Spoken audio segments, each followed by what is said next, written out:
Hi, and welcome back to the Life in Bomb City podcast. I'm Aaron Favor. And I'm Dr. Beth Rodriguez. And we are here recording to you live from the Social Sciences and Social and Behavioral Sciences Department at Amarillo College here on the Washington Street campus. Such a pleasure to be back with Beth. I know. I'm excited to be back. I'm sorry I missed out, but it was a crazy summer.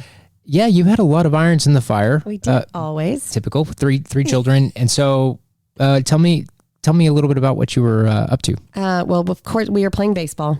Like, that is the biggest. We were healing my middle son because he had broken his ankle after my other one broke his ankle. So we were getting on that back, trying to get him back to feeling better so he could play baseball. And then we went on a family trip, which was, I felt like we needed to do. I mean, it's just been a crazy year and we all had to kind of take some time off. So we had a fantastic, no Wi-Fi unless you're actually in the house we rented. It was great. And we weren't in the house except for to go to sleep. So it was an amazing time. I'm so glad to hear that.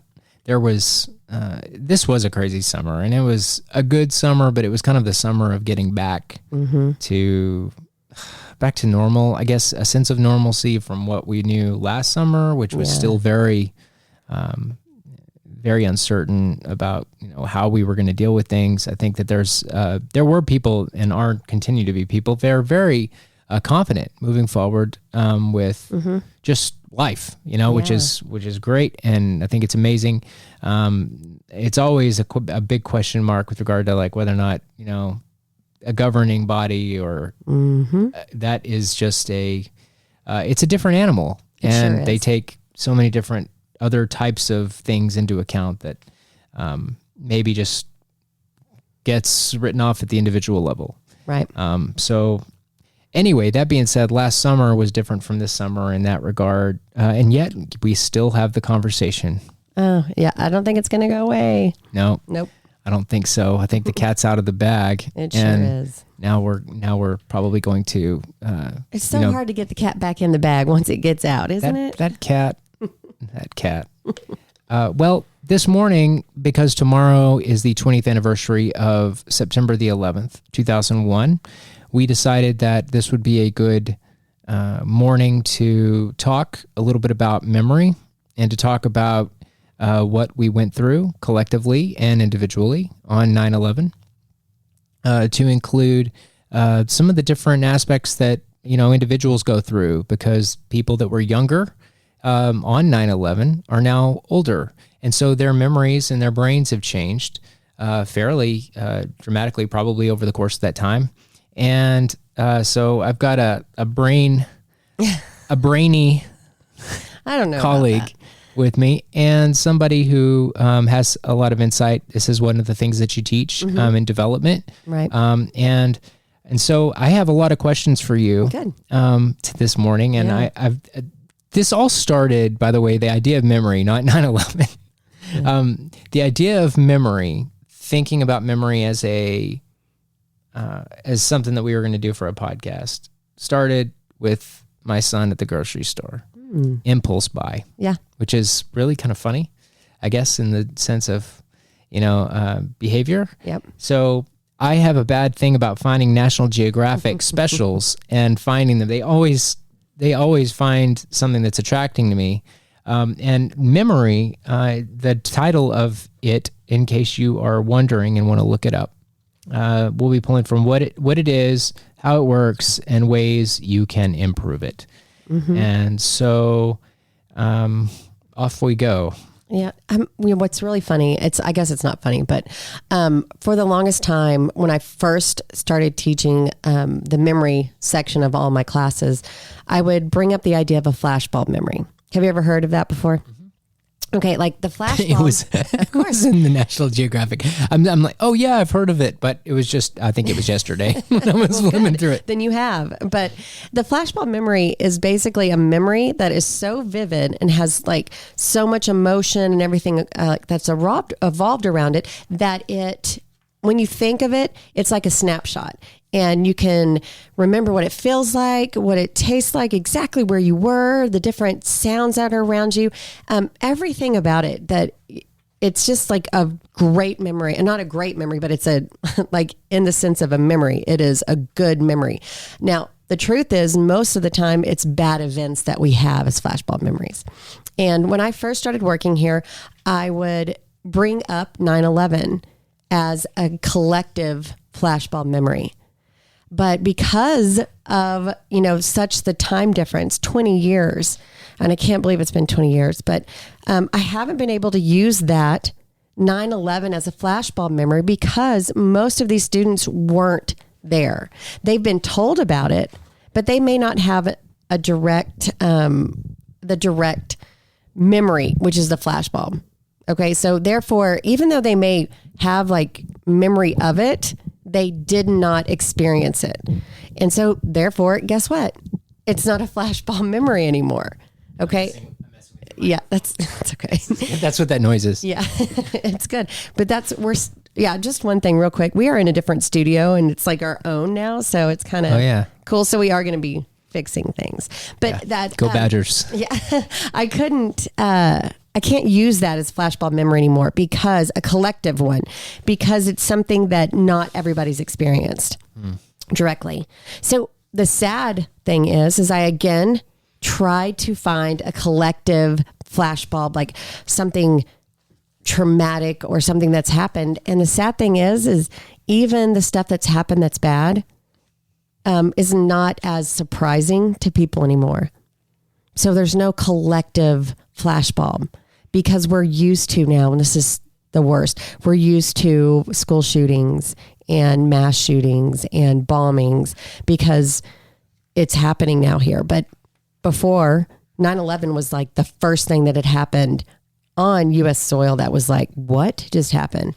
And one of the things with memory is the more the emotion, the better the memory of it. And so there's like the certain things that we have that the memory is so vivid that we can remember so much about it. But the one thing we do know is that memory so often is distorted by your own perceptions and your own experience. So it could be a completely distorted memory because of your personal involvement in it. That's so interesting because you would think that you would be sharp on it as a result of being involved in it, when in fact it sounds like it's the opposite. It really is. I'm one of the things, I don't know, I'm kind of a dork, but sometimes I watch like the court, like TV stuff where you see people on trial for whatever. And if you've noticed, if you ever watch it, but they usually do not put eyewitnesses on the stand anymore.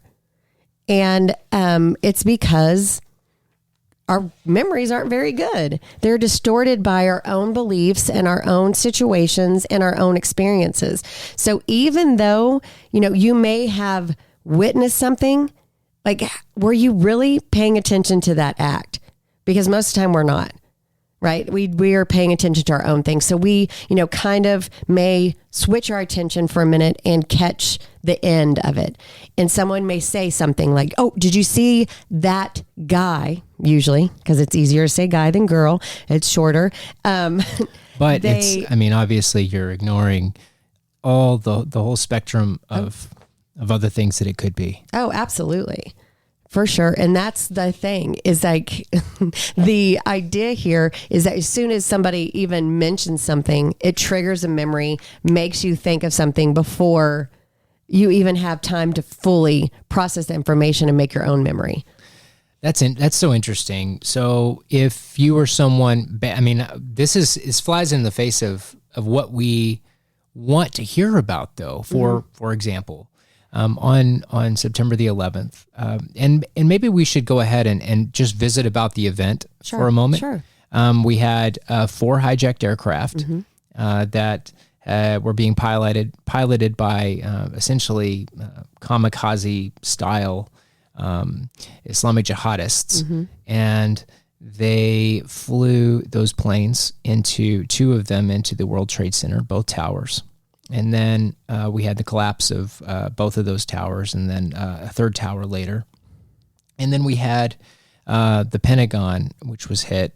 And then we had a citizen I'm going to call them citizen soldiers that Absolutely. took over the plane on Flight 93 and crashed it out of Shakesville, Pennsylvania. So that event was one of the defining events for a generation, and most people can remember where they were, not unlike the JFK assassination and not unlike Pearl Harbor. However, unlike those events, people, I think 2 billion people worldwide were watching those events unfold live on television. And so this is kind of a new era of collective and shared memory, because now we've got this other aspect of it, which is the shared visual memory.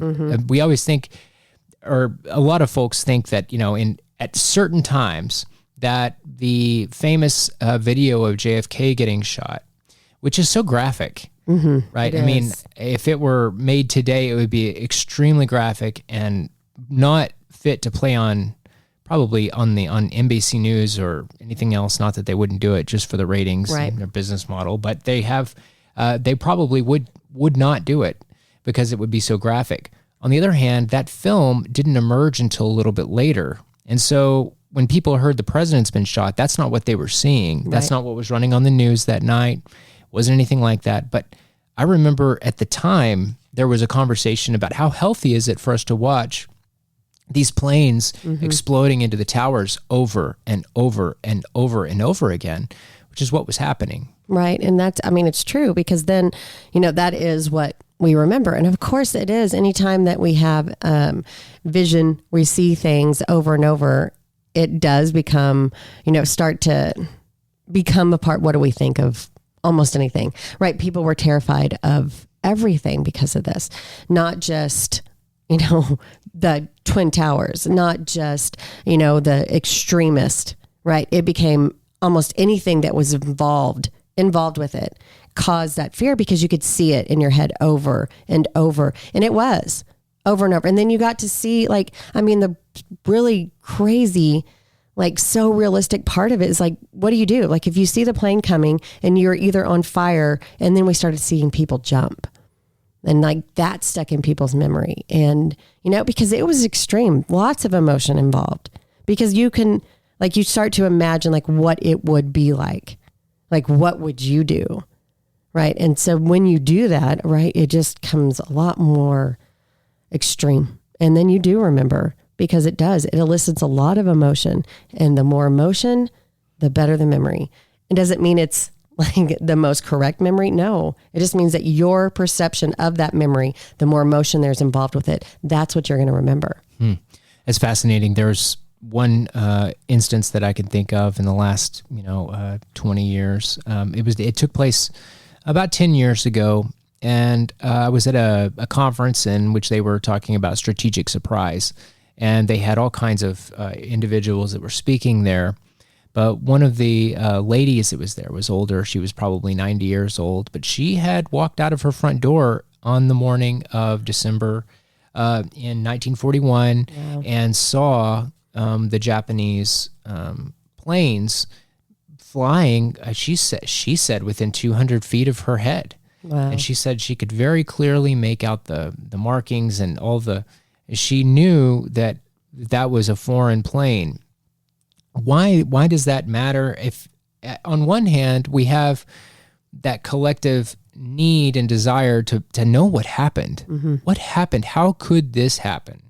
And we hold people responsible. The whole accountability system revolves around that. You were mentioning the criminal justice system does not accept eyewitness testimony. They do accept it. It's just not as credible as because we realize how messed up our memories really and are. It's easier to poke holes in those type of memory. And so people, by and large, the prosecutors like to rely on hard evidence that that the defense ends up having to figure out how to work around, rather than directly confront and say, this is why you shouldn't trust this individual. And I always think of that scene in My Cousin Vinny, when that happens, remember, with the truck. Yes. Okay, well. That is the great show, by the way. That is a fantastic movie. But, but when we're talking to people like that, who was, a survivor of Pearl Harbor, an eyewitness to Pearl Harbor, when we ask them to tell us about what they saw, thinking back to this is a terrible example and probably going to cause stress and trauma in people that had to endure 3.5 hours. But in Titanic, the movie Titanic, at the very beginning, they weren't really concerned with, what was it that caused the ship to sink. What they were asking the older version of Rose was, what was it like? Which is more of that emotional impact. Sure. What was it like to see that? Because it's such a dramatic thing to see and to witness. It's something that in Hollywood and maybe across the world, we've become cultured to seeing those things in movies. And there's this cinematic, dramatic Hollywood aspect of it, which was explored, by the way, on Broadway a number of years ago by one of the individuals that wrote about this fairly extensively and did some investigation into it. But it's still really interesting. And for that matter, we had another person that was there that was sitting right next to her who worked for Port Authority on September the 11th. He was at the base of the building. And so to go back to what you were mentioning a moment ago about people jumping, his memory of that wasn't what we see on the TV of people jumping. His memory was the sound. So he said that he could hear what sounded like, cars running into the side of a reinforced concrete wall. And he said that, that was it was so incredibly loud. And I couldn't imagine. I was like, what's going on outside? Are there, just crashes going on everywhere? And it started to hit them as they went outside and they saw people jumping. Oh my gosh. But I think that side can inform our memories in a way that maybe at the collective level, if we're just watching it on TV, maybe we can become very,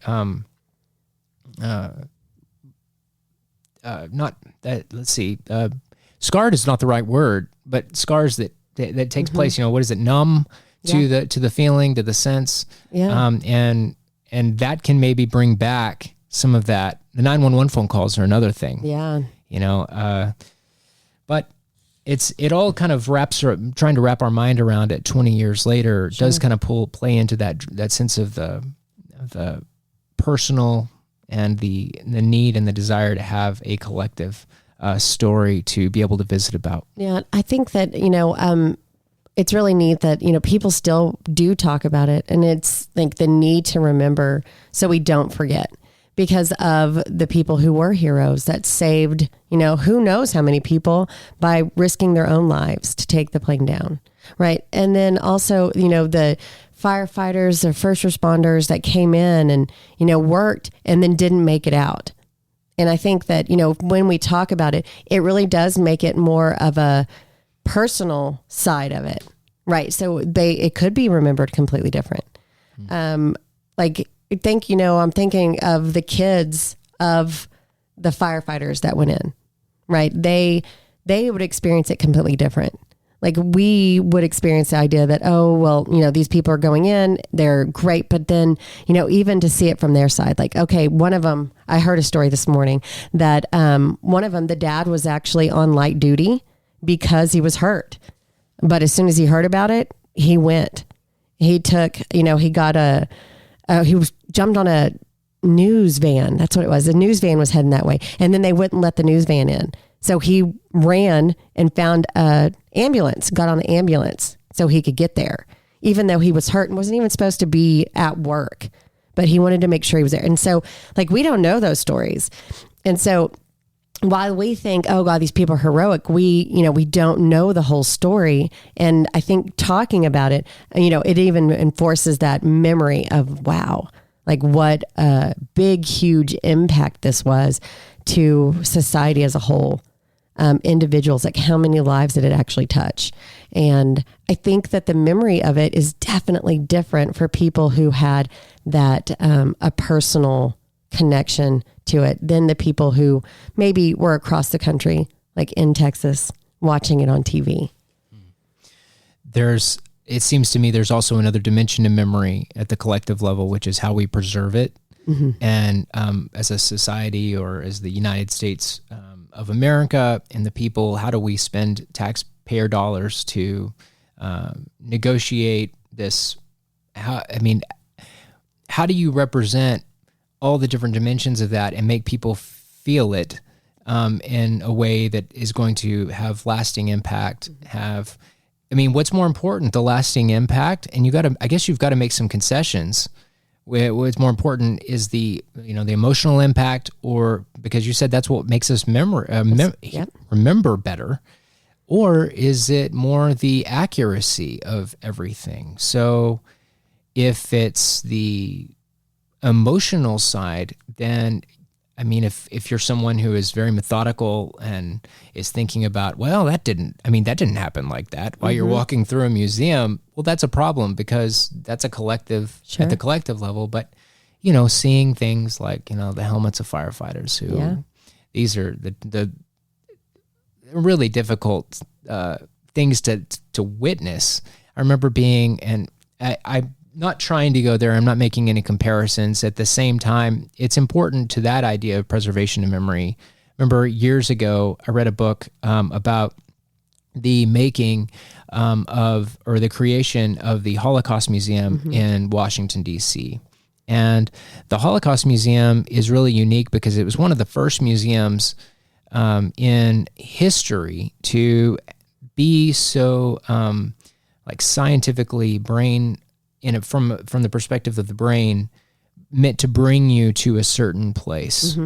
And I remember, have you been there? I haven't. Okay, there's a bridge after you kind of get educated, from the sense of if you didn't know what happened, they educate you to a certain point, and then you cross this bridge, and the bridge is, if I remember right, made of like this plastic that allows you to be able to see what's beneath.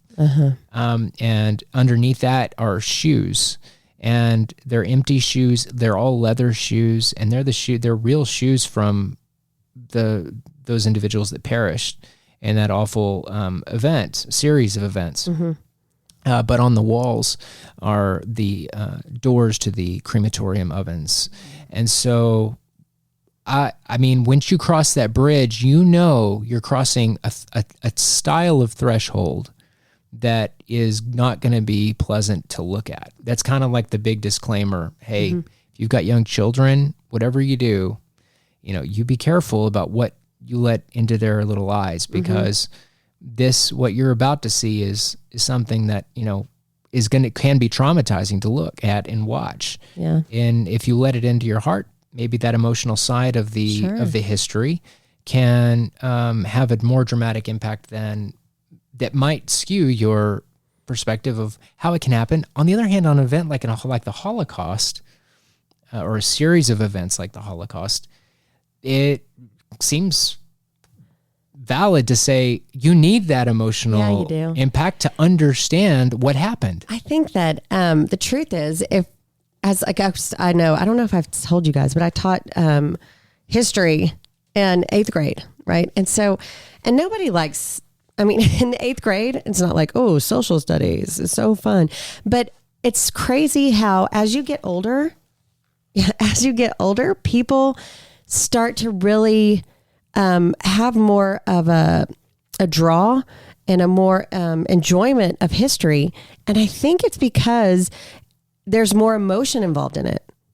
I think that you start to, you read the books instead of just the textbooks. You start to see the TV shows where people do. It is more dramatized because we have to, get people to want to watch it. But at the same time, I think that having that emotion about the memory does bring about people's curiosity, and they kind of can put themselves in the situation. And when you can do that, you're more likely to remember it.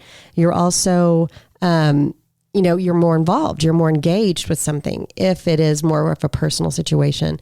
And I think as we get older, we start to feel like our history is a lot more important than we did when we were younger.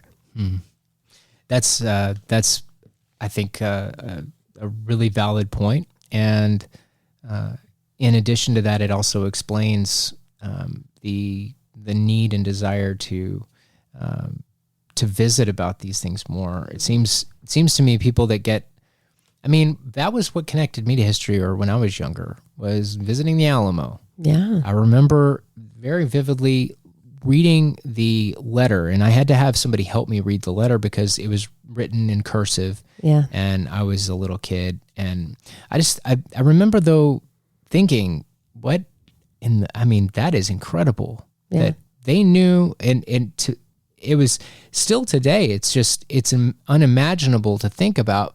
And yet we know people that have done it now. Right. So as you get older, you can relate to it even more deeply. Mm-hmm.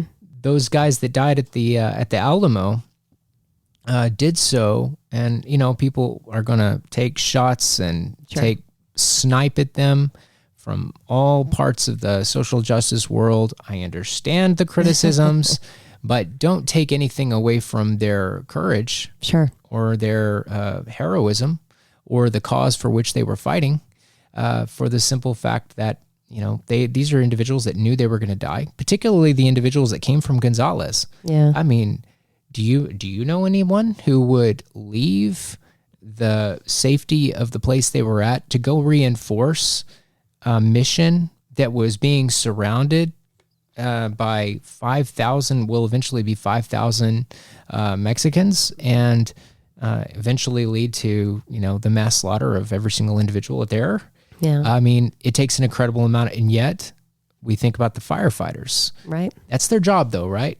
Or is it their job?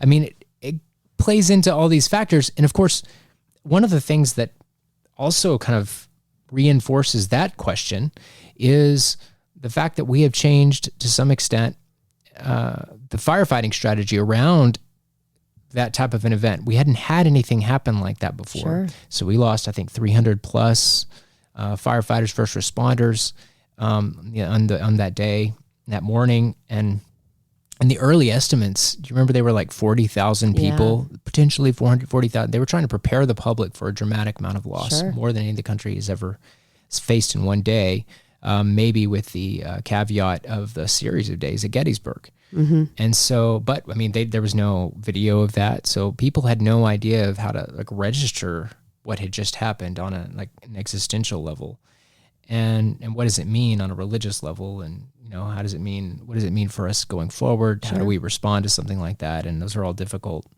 but yeah, we've reorganized the way that we do the National Incident Management System and Incident Command. So lessons learned. Right. And I hope, and that's the point of having your memory, right? That is, it's a survival reason, so that you remember, so that it doesn't happen again. You change systems, you change the way that you approach situations. And that, on the basic individual level, that's what it's for, right? If you remember, last time I did that, I got hurt. I'm not going to do it again. Hopefully, right? And that's the point, is the memory's there for survival. So you can not only protect yourself, from physical harm, but also from emotional harm. And therefore you can have a more successful life and be, what we consider to be a continue develop person. Right. Great point. And this goes to kind of visit about our conversation with regards to teaching some subject matter. And you're expected to talk about 9/11. Sure. And so when you talk to students, there's this hurtful thing that kind of happens for maybe individuals that, if you're not understanding of what people are actually trying to say, it appears that people are burned out. Younger individuals are burned out about what happened on 9/11. Mm-hmm. And the days following. They don't understand the conflicts that were going on. They don't remember the long conversation prior to the buildup of the invasion of Iraq. Mm-hmm. Maybe they don't fully remember the how awful the Taliban is, and therefore have no context to prescribe to of what's happening right now, of what's happening today, and the lack of that maybe. I don't think is necessarily an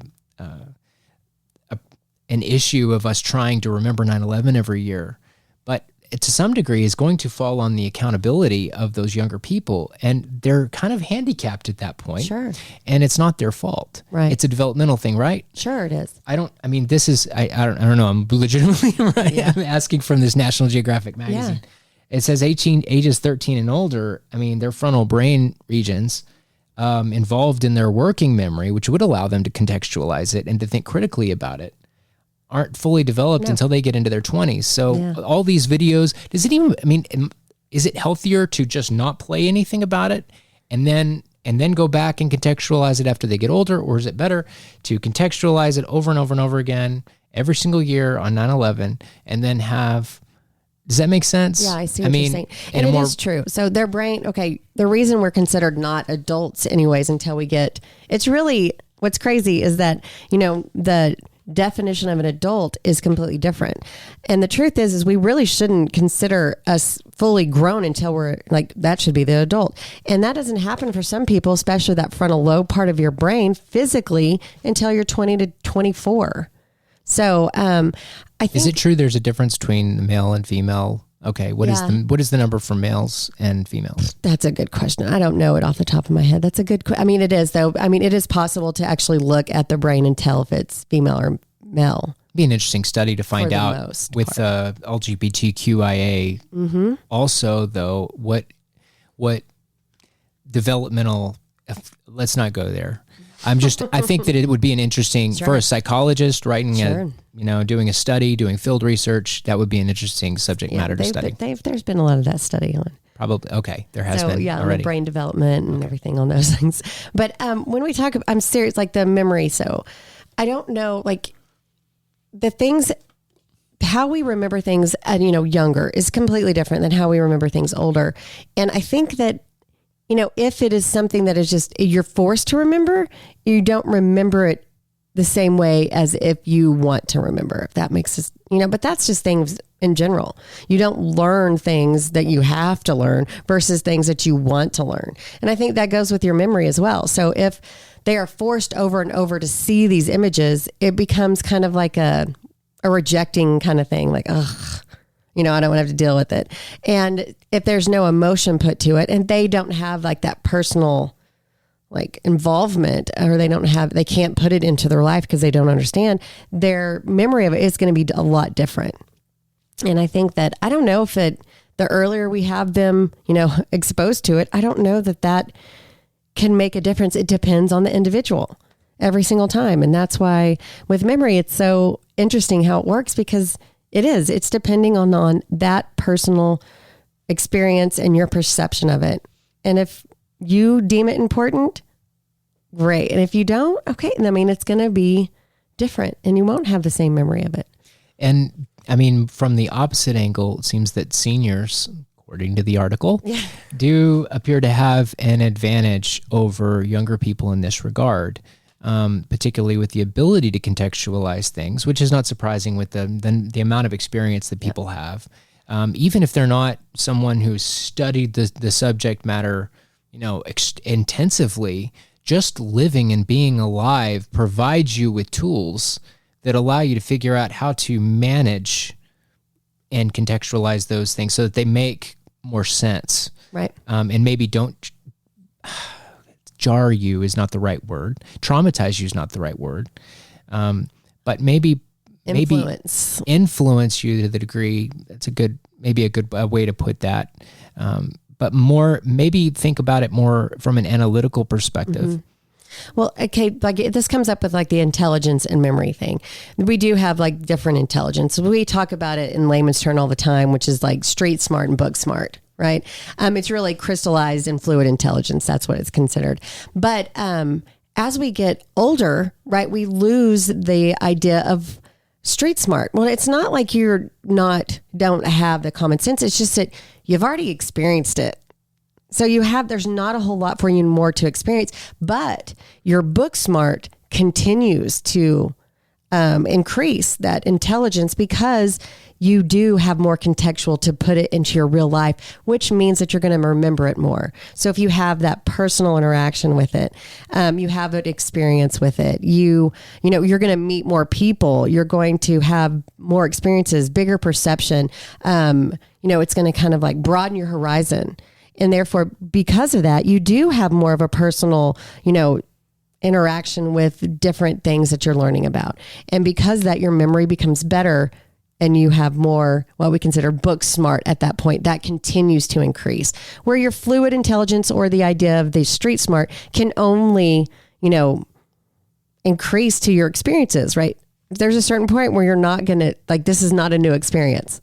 I've done this before. I'm 80. Yeah, I've done that and done that and done that. So it's no more of that street knowledge can come about because there's just so many things that you can experience.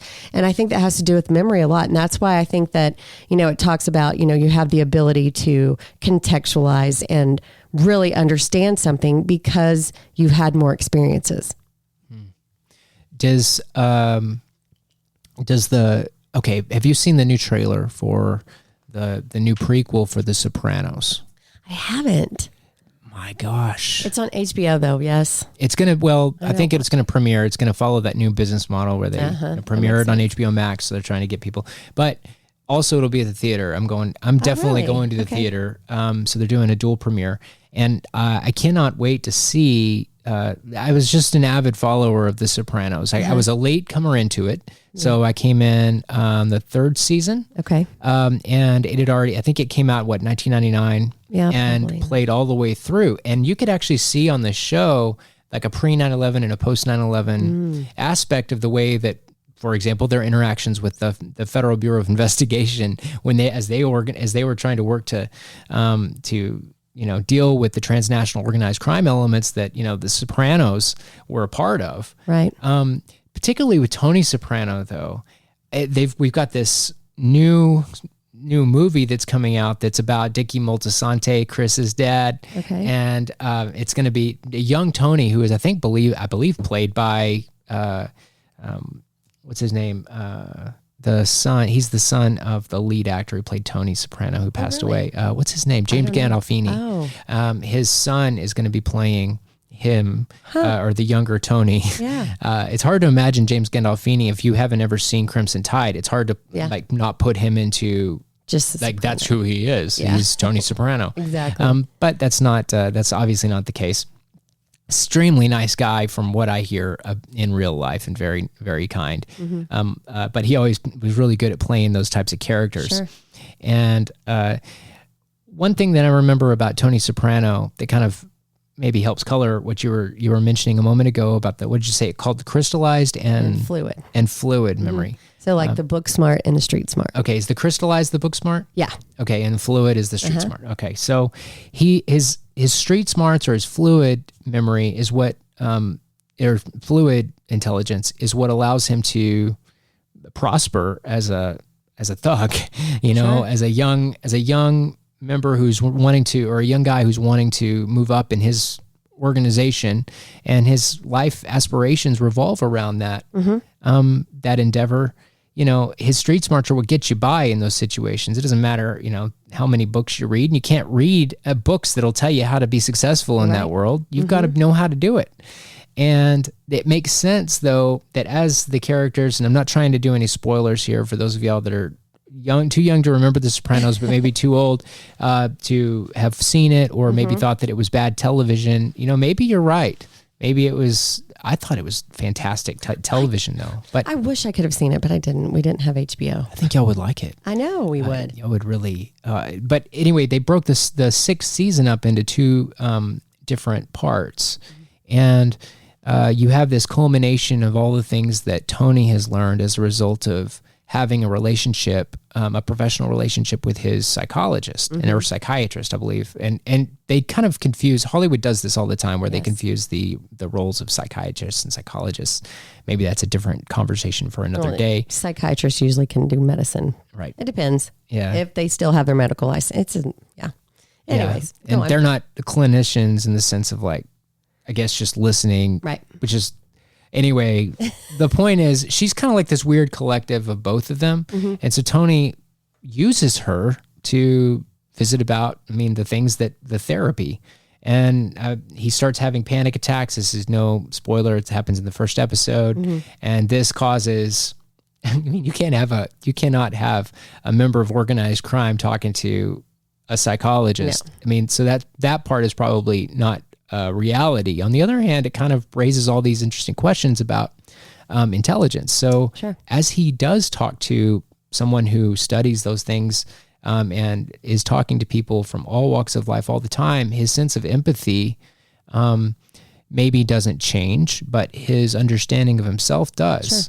And as he's able to process those things, and this is what maybe one of the more controversial aspects of the therapeutic value of his time with his psychiatrist, psychologist, the dual role that she plays, is that it ends up making him a better organized crime leader instead of a worse one. He becomes a better leader because he begins to understand people. That comes with its own challenges because he has to figure out how to deal with the emotions. Oftentimes he ends up taking it out in a violent way.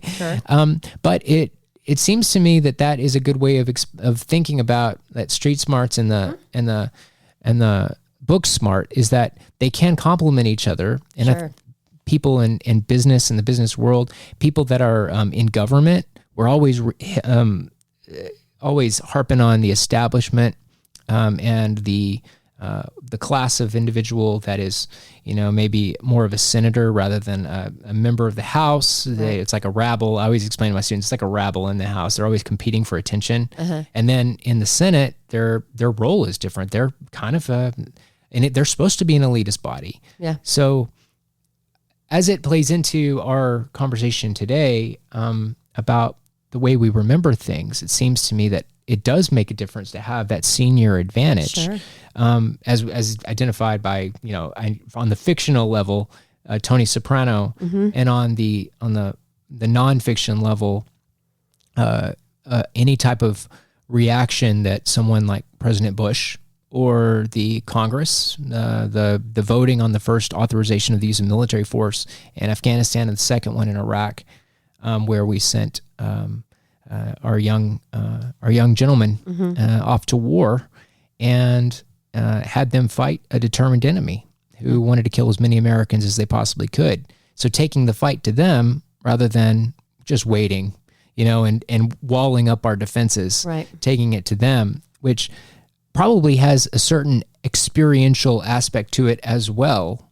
Can you talk about that? Yeah. It's like, okay, so it's just the history, right? If you remember, especially if you're sitting back and you get attacked, right? You don't want that to happen. And you have, there's definitely emotion and everything that goes into this. So instead of, doing what was done, we do something else. And it's just, everybody laughs and says, oh yeah, history repeats itself. It does on so many levels. And it's usually because of people who remember what has been done before. And the bad thing is how much we always say that we're never going to do what was done. We do it because that is really what we remember. Does that make any sense? Yeah, it sounds like a cycle. It is. I'm not sure. To some extent, I'm familiar with the identification of things like cycles of violence, cycles of poverty, things like that. It was the way that it was done. That's how I remember, this person doing this. Therefore, that's how I know how to do it. Or it's what I'm comfortable doing. And therefore, you get trapped into those cycles of thinking. And I think we've talked about this on earlier episodes with Austin Sharp and Zane Oliver, where we were talking about what is the difference about poverty and intergenerational wealth. Like what is that? And I remember everybody kind of mentioning everybody meaning everybody but me thinking because thinking about the fact that it's a mindset that if you are trying to build wealth, it's a mindset and it's a series of disciplined decisions in which you say, I'm not going to spend money. And that's a different mindset than maybe some individuals might have about. And the British were worried to some extent, particularly in the government. I don't think in the intelligence services so much, but maybe in the British government, particularly in the parliament, where they're kind of like the House. Sure. They're kind of a rabble over there. Yeah. And they're meant to make a lot of noise. It was all about their speaking style, like it was back in America, back in the 19th century, maybe. But they still have a system in which it's all about, speaking really well, the ability to compete for airtime, and there's certain trends that follow. But for them, they were worried that America was going to have some type of a knee-jerk reaction and I don't fully know what their reasoning behind thinking that was, other than the emotional response. Sure. Was that the Americans would demand there be some type of a massive retaliation on Afghanistan. And of course, that's not what happened. We are a country that believes very deeply in a proportional response. But this was not we almost got tired of hearing this after 9/11, that it was an unconventional war, that it was not like any of the wars we'd ever fought before, almost like they were kind of like kind of massaging us, getting us ready for the fact that this was not going to take, this wasn't going to be the metrics of success were not going to be what they have been in the past. Right. So don't expect the Taliban, if we displace them quickly, because we will, because we can and we will. And when they leave, it doesn't mean that anything's over. Right. And preparing Americans for that, and the world, I suppose, for a long-term war wasn't the ideal way to start the 21st century, was it? Probably not. But, and that's, in that situation, nobody really knew what was going to happen, and they didn't know exactly how long, what we were going to have to do. But at the same time, we knew that it wasn't going to be just like, oh, we're done. Okay, good luck. It was definitely going to be this long. It's going to be a process. Anytime we have processes, if processes, they don't go fast. It is, you have to fix this thing and fix this thing and fix this thing. And, it's not just, we're going to fix it all right now. And if we did, then, there would be a lot of, I don't know, like the side effect. We always talk about side effects, right? The unintended side effects of it. And I think that if we did just go in and wipe everything, that knee-jerk reaction you were talking about, we would have had really bad unintended side effects from it. We have some now, though, too. We have some knee-jerk reactions. But that's life. And I think that, I don't know, I think it just brings back everything else that we have. Speaking of memory and, the recent events, and you were talking about how some of the, younger people don't have the same kind of knowledge or experience or memory of what happened 20 years ago. They don't, view what the events that are happening right now the same way that people did have that experience, view it. And that's really what memory is. Right. If you do have that, personal experience with it, you've been there, then you are going to perceive it differently than somebody who's just been told about it. Right. And so with recent events that have been going on with our withdrawal from Afghanistan, which has been, I'm not going to lie, it's been hard to watch these things unfold. Sure. Over the last, a month and a half to 2 months, and to talk about it for the last year or so. But then to see it, really, is there a neat way to pull out of a place like Afghanistan? Probably not. Was there a more responsible way to do it? Most assuredly, yes. And to watch it just kind of crumble so fast has been very difficult for people that had investments in the efforts over there. And investment can be translated into individuals that supported our troops and their cause and their mission. And that mission has changed, the changing mission in Afghanistan. It's always been to protect the homeland, but also to make sure that the folks in Afghanistan, the people in Afghanistan, had options, that they didn't have to always choose the denominator that was the most violent or most powerful denominator that is more capable of governing. It seems like that's an old theory of government that maybe is still very much in play. And I don't want to use the term more primitive societies, but maybe less intricately wound societies and more tribal societies, to where there's not a lot of communication with other individuals outside of their small collective group. And then also travel, where individuals travel even, within their own nation state, as small as it is in relation to America. That investment of both resources, of commitment, of time, of emotion, of just energy over the last 20 years, and how used to it we've grown as it being just something that's always kind of in the news. Right. Just something, well, where are you deploying? Well, we'll be in Iraq for the next 6 months. And of course, the way that America has changed, the way we deal, the American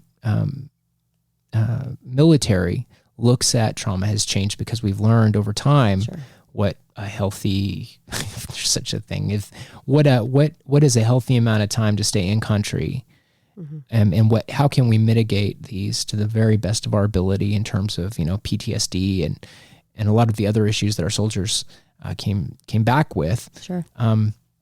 Which is imminently complicated. Sure.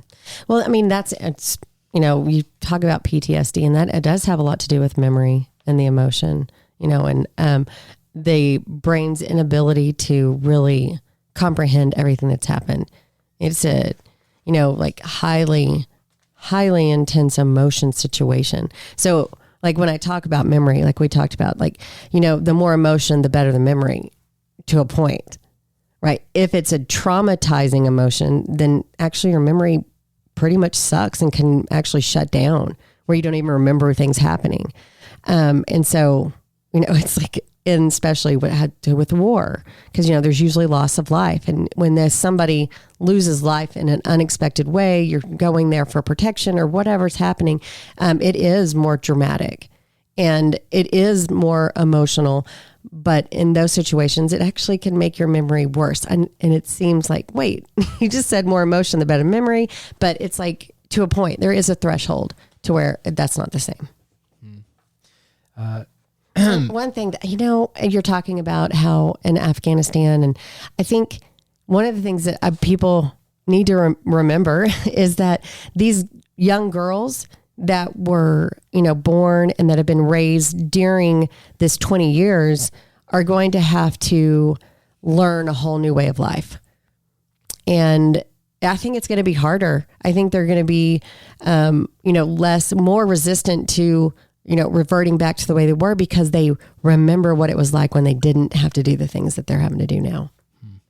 And so in 20 years, what will that look like for them? It's interesting to think about that, because George Friedman ran a really interesting piece on his blog, I believe, on geopolitical futures, in which he was talking about the 40-year war in Afghanistan, and that America has really been invested in Afghanistan since 1979, and our interests in Afghanistan changed over time, but ended up, collapsing with the fall of the Soviet Union, the Declaration of Success, and some other things, even though it didn't play out once again in a conventional manner where you have a ceremonial signing of a surrender or things like that.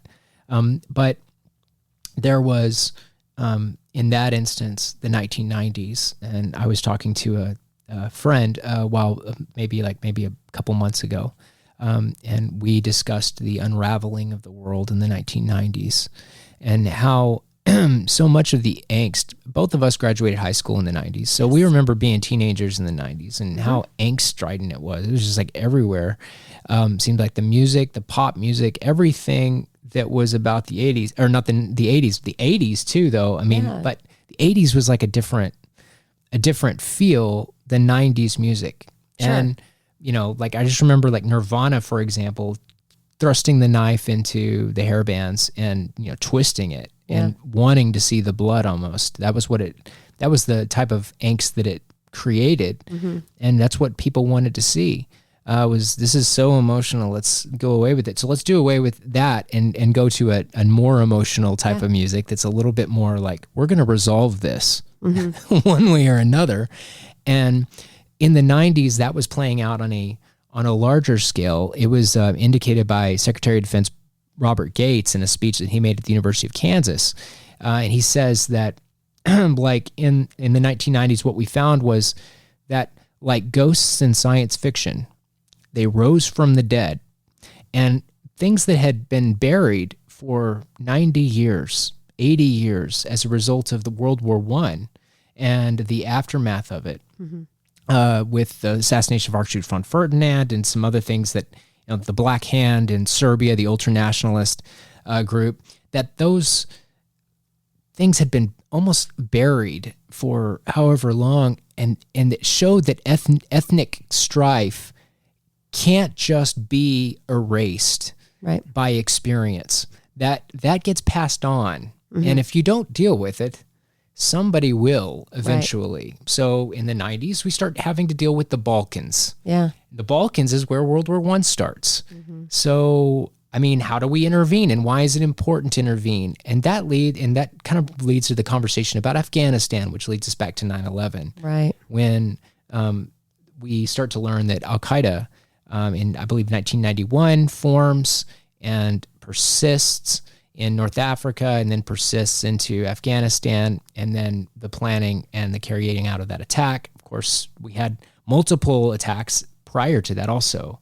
And so anyway, this is like the what George Friedman discussed with regard to the 40-year war in Afghanistan, was that this is a long conflict. And for him, what his opinion was about was that it's difficult to see people all of a sudden commenting on the close of the war. Right. It's like at the end, everybody's got an opinion. Right. Prior to the end, it seemed like people were just, I don't care. Right. Until it's almost like they had to see it to be reminded. Yes. The recent images of the Taliban whipping women in the street is why we were there in the first place. Yes. I mean, and it kind of asks us new questions about the future. And maybe that is the role that memory plays. Absolutely. Regarding 9/11, is how do we continue to be a force for good and standing for the values that America stands for, the tenets of human dignity and political liberty. Absolutely. And that is the point of memory, is it brings up the things so you can remember why you're doing it in the first place. Right. Because when it's just becomes mundane and it's just happening and and then you realize, oh wait, I remember now why we did this. I remember, what it was like before. Okay. And all of those memories are there so you will remember and have more of like the survival thing and be like, okay, now I know my purpose again.